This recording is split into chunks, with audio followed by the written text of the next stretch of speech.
Hello YouTube, my name is Neil, or Lego Crop 75, and today we'll be talking about the Charon class frigate. Now the Charon class is a little bit similar to the Paris class, and honestly I think they just took the Charon class and just modified it a bit to make the Paris class when it came to game design, because the Charon technically came out before the Paris class in Halo 3 and Halo 3 ODST. And again, Halo 3 ODST wasn't really shown that much. It was just, you just saw one split in half as you flew down to Earth as an ODST trooper. But anyway, so yeah, the Charon class frigate was introduced in Halo 3. And the only major difference between this one and like any other frigate is that it is a troop transport. As you can see here by the massive cargo hold it has underneath. Just absolutely gigantic. So it can hold a lot of troops down there, tanks, support craft, things like that. So pretty cool. So when I built these, I built them with the same armament as a Paris class frigate, because I just literally what I did was I just took a Paris class and just added that bottom bit. That's literally all I did in order to just change the look of them. So yeah, that's why they look a bit similar. And these are technically a bit shorter. In the lore, it says like they're what, 45 meters shorter, which at a glance is like, I mean, it's noticeable, but like not that noticeable, especially from like a distance. It's like one of those things where he's like, you only notice it when you're looking closely at it. So it's like not that important. And of course, in the back, I have the New York set back there. Also my jacket, please ignore that. I'm not going to bother to move it, so enjoy. Anyway, so yeah. Got my frigate here, pretty cool. Same nose and design and whatnot, as well as the underside. I just got this bit here to display it better, because these things, I mean, out of all the frigates, these ones actually, out of the Paris and the Charon actually has a better time sitting up on itself without needing a support beam like that, but it still helps because it can still tip over because, you know, gravity and whatnot. Paris, it just does not. I gotta put a little support thingy underneath it in order to keep it upright. But yeah, that's a Charon class frigate right there. Pretty cool, of course. Absolute unit compared to actual life-size oh my goodness, sorry about that.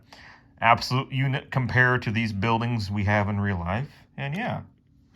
And as we get to the larger ships, you'll notice slowly more and more that the Statue of Liberty is basically a hood, effectively a, oh my goodness, I cannot talk today. Anyway, is effectively a hood ornament to these ships because of how big they are.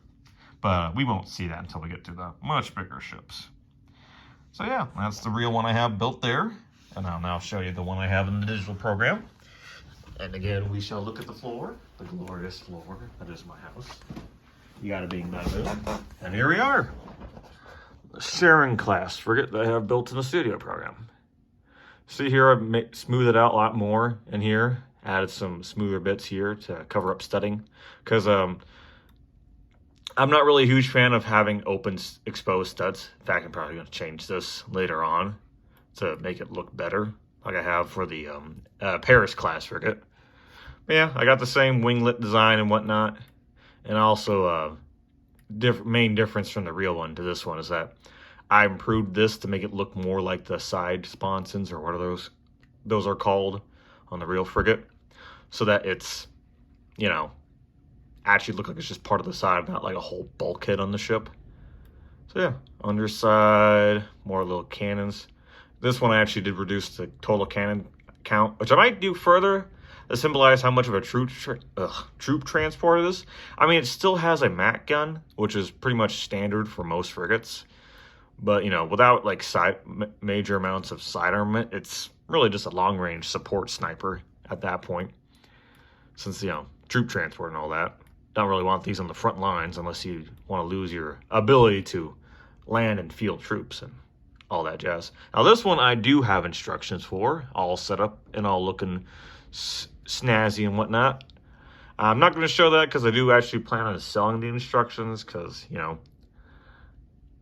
I don't really have a job right. Well, I technically do actually have a job, but you know, it's a minimum wage job. So it's like, if I can get this going, it's like a nice side business that could definitely help, you know, pay rent and whatnot. So yeah, I'm gonna sell those either to like on Etsy or Brick Vault. I'm probably gonna talk to Brick Vault first, but you know, ask around, see how they split the difference on like how much they make and how much I make for like the instructions. And if it's a fair split, I'll go with them. But if not, I'll probably just sell them on Etsy and see how that goes. But yeah, that's it. Thank you all for watching, and hope to see you again next time. Take care.